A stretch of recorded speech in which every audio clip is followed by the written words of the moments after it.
How do you use the most favored nations clauses in your contracts to not get screwed over?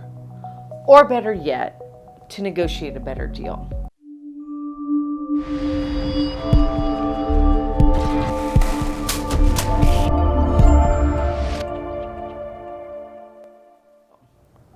Welcome to my third series of videos focusing on common clauses you will likely come across in the entertainment industry, no matter what your title is.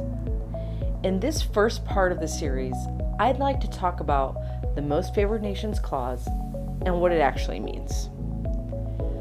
Most favored nations clauses can be found in many entertainment contracts, from music to film. At its core, this clause basically ensures that you and everyone else in a specified group will get the same deal terms. If someone else gets better deal terms than you, then your terms must be improved to match. However, the clause is not a guarantee and it is not required, meaning they are negotiable.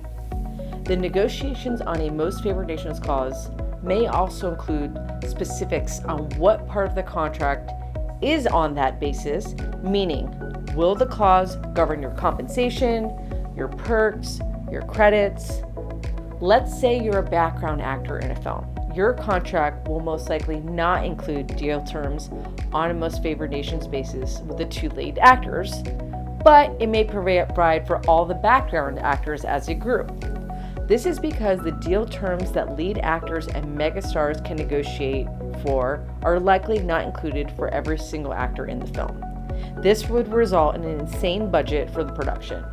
But if you could definitely negotiate to be on a most favored nations basis with the other background actors, or maybe for actors playing smaller roles, that would be fantastic. An advantage of this clause can also come from the other side of the coin. If you're a top talent but are passionate about this project and want it to move forward, you may be willing to take a pay cut to make it happen.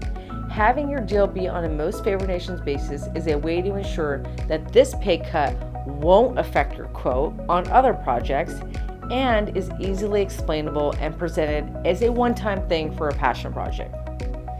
If you're a producer, employing a most favored nations clause means you might be able to get better talent than you would otherwise be able to afford on a limited budget, simply by promising not to give anyone in one group substantially better treatment than anyone else in that group. The favored nations clause can be a useful device for both parties to a contract, though it comes weighted with risks.